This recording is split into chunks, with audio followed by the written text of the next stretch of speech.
Hey guys, this is the second part of the World War II podcast 13.5. So we're picking up after the Nazis decide to invade the Soviet Union. Yes, that's where we were. So now we're at a point where the Nazis are basically conquering and have conquered all of Europe. But it's obviously not going to end that way because, spoiler alert, the Nazis lose. So what battles, what things progress and happen that lead us to that point? Well, first of all, America gets in the war. We do that because of the invasion at Pearl Harbor, where the Japanese, let me get my pen going here. Okay, so this is Japan. I can write on it. There we go. So Japan invades Pearl Harbor, a naval fort or a naval base, and our fleet stationed there at this base in Hawaii.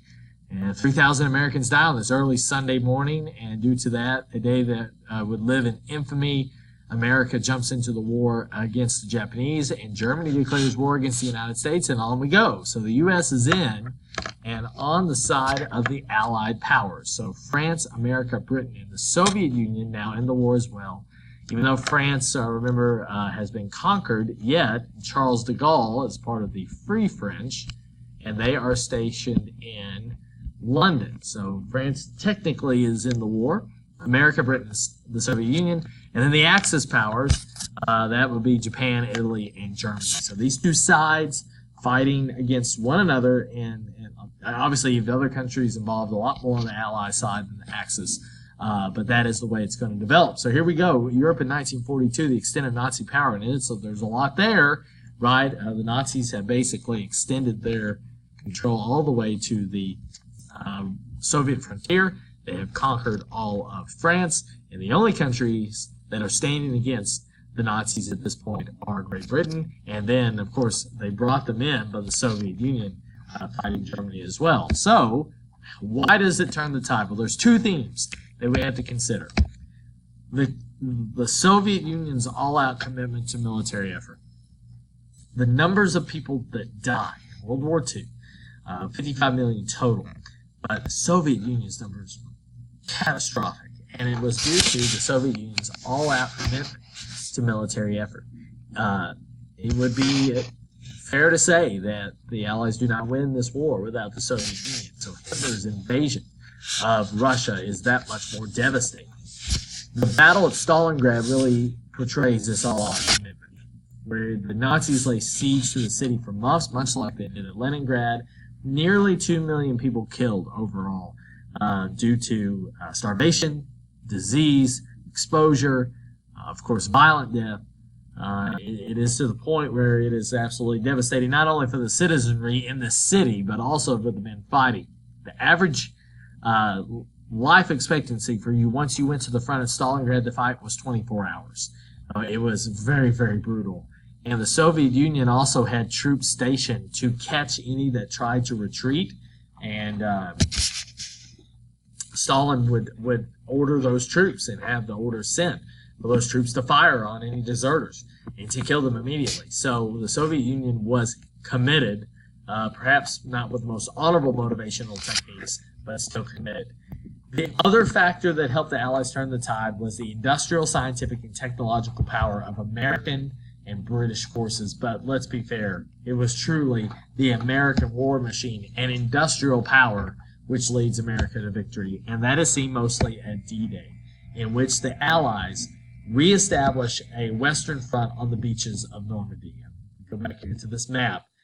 Here in Paris, in northern areas, we're going to see here in another map in a moment, the Allies are going to reestablish what is called the Western Front, and by doing so, force the Nazis to account for the Allied troops in Western Europe, which they had not had to do. They had to fight troops over here in Russia. They also had to fight troops down in North Africa. But now a Western Front is going to stretch the German military forces. 160,000 troops, 10,000 aircraft, 4,000 ships, and that's just estimates. The Allies used this armada to establish the Western Front and push the Axis powers back. A little bit more on Stalingrad here. Stalingrad is there in southeastern Russia, at least the part that's relevant here to World War II. This is a famous fountain in Stalingrad that has been restored, but it shows you in the background the devastation of that city, which is Stalin would not lose. He could not lose that city, partly for symbolic reasons because the city is named after him. D-Day, which takes place about a year and a half after Stalingrad begins, is again this invasion of the French coast. A little farther down the French coastline than perhaps some thought. Some thought we were able to invade there, but it's actually there more to the southwest. And look at the numbers. 150,000 troops.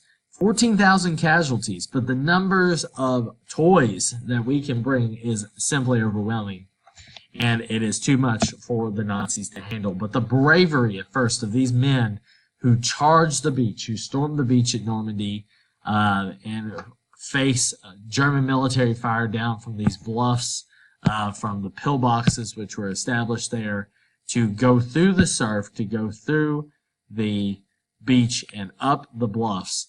An incredible journey worth the most harrowing feats of heroism possible and the highest merits you could achieve. And with D-Day, a Western Front is established. Here's another look, another infographic. Here in 1944, I'll move myself around. Woohoo! There I go. June 6, 1944. The different beaches. Omaha Beach is where the highest levels of fighting are. And that's where a lot of the American forces are as well. So D-Day is an incredibly famous day in our history and in the development of World War II, which leads us to the final day. So there were other campaigns there at the end of 1944.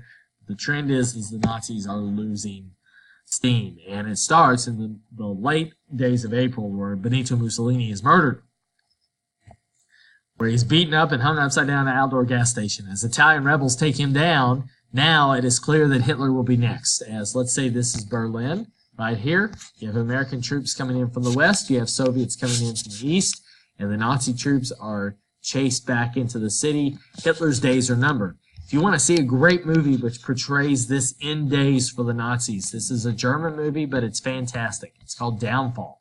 I don't know if I can officially recommend it to you because of, content. But when you turn 17, go check it out. It's a good one. So Hitler, with Soviet and American troops closing in, commits suicide in an underground bunker in Germany, surrenders. And there's a lot of stories that come out of Hitler's death, and conspiracy theories of whether he got to Argentina or not, but I'm going to let you do some independent research and see what you think about that. Hitler does get married the day before his death to Eva Braun, his longtime girlfriend, and you talk about a honeymoon, right? It was pretty sad, actually. It was very sad. Now, as the war is ending, we have elements of war diplomacy. What's the world going to look like after the Nazis are gone? Because it's clear after Stalingrad and D-Day and these other military losses that the Nazis are on their way out. So we have two conferences. One in a Russian city named Yalta, which is on the Crimean Peninsula. In Yalta, the big three are present, Churchill, Roosevelt, and Stalin, and decided there, the creation of the United Nations.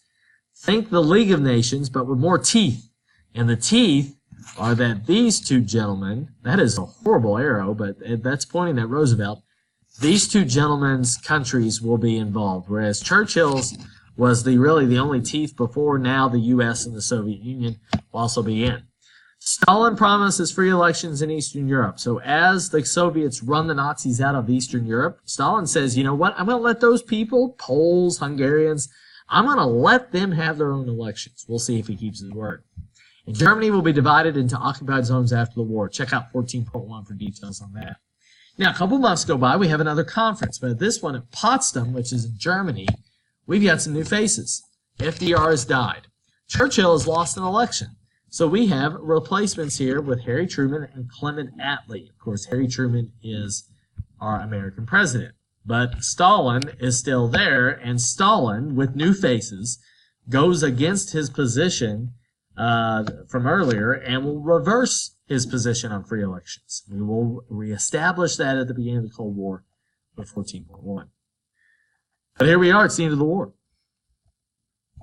And if we remember, and of course in U.S. history you'll see this story much more, as the Allies close in on Japan and the Pacific, and America delivers the final blow with 2 atomic bombs.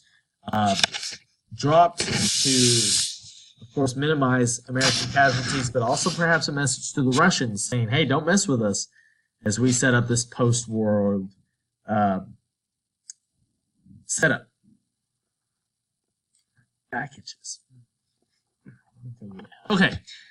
Why are the atomic bombs important? They showcase America's technological power. Again, think the turning points, but they also show technology's power to destroy and harm people. Another continuing thread from World War I. And it's the same slide again. So there you go. Results of World War II. I could spend a lot of time on this. Let's make it simple. 55 million people dead. The tragedy, it cannot be understated. Much of Europe lays in ruins, and the U.S. and the Soviet Union emerge as basically the only superpowers. Most of our class so far has dealt with the power of of Western Europe. After World War II, that power is gone. And most power in the world is going to be either in the Soviet Union or in the United States. And that is a big change, right? That is going to be a big change from what things were throughout our whole class, back to Columbus's days. But it has indeed changed. We now are going to spend just a little bit of time talking about the anti-Semitism of the period and how to showcase in the Holocaust. And I know a lot of you have already done some study in other classes of the Holocaust. So we're not going to really cover like the death camps and like the conditions in those. I think that story has been well told by other teachers. But what I want to do is kind of talk about the justification for why the Holocaust happened, or how the Nazis justified it. And it started with just the idea that the Nazi Party considered the Jews Untermenschen, which is congruent to Nietzsche's idea of Übermenschen. Untermenschen basically means below man. Okay? You're a second-class citizen. You are not worth living. And because of that, it justified what the Nazis passed in 1935, which were the Nuremberg Laws. Which is, you can do several things, but again, it emphasizes the idea that the Jewish people were beyond humanity, right? They could not be saved; they should be treated as second-class citizens, and these laws made it legal to do so in Germany in the Third Reich. Anti-Semitism is nothing that's new, right, to the Nazi society. It's something that has continued throughout the years, and this is just a new example of it. But the question is then, how do we get from this legal discrimination, which you could possibly compare to the Jim Crow laws in the American South? How do you get from that to the Holocaust? Well, this conference in 1942, the Wannsee Conference, is going to spell it out. At this conference, they declared the final solution, which is the extermination of the Jewish race. And the reason why primarily this was decided is the year before, the Soviet Union had been invaded by Nazi Germany. The war was not going well. Many Jews were taking up in Nazi eyes the resources that could have been spent on Nazi troops. The Jews were in the way. So to get them out of the way, and out of from the concentration camps and from other places, the ghettos or whatnot, they're sent to the gas chambers. And through that, they are eliminated. They are out of the way so that those resources can be spent to win the war. And that is the Wannsee Conference, which is where that final solution was discussed and decided. Some numbers which show you the incredible loss of life of Jews before the war, Jews after the war. Once more, Jews before the war, and Jews after. Some of them have immigrated to the United States. Many have immigrated to the new country of Israel by this point. But in any case, the numbers, especially in Central Europe, the drop is, it's beyond words in terms of the tragedy of it. One other thing to show you here, let me see if I have it up here. Yes.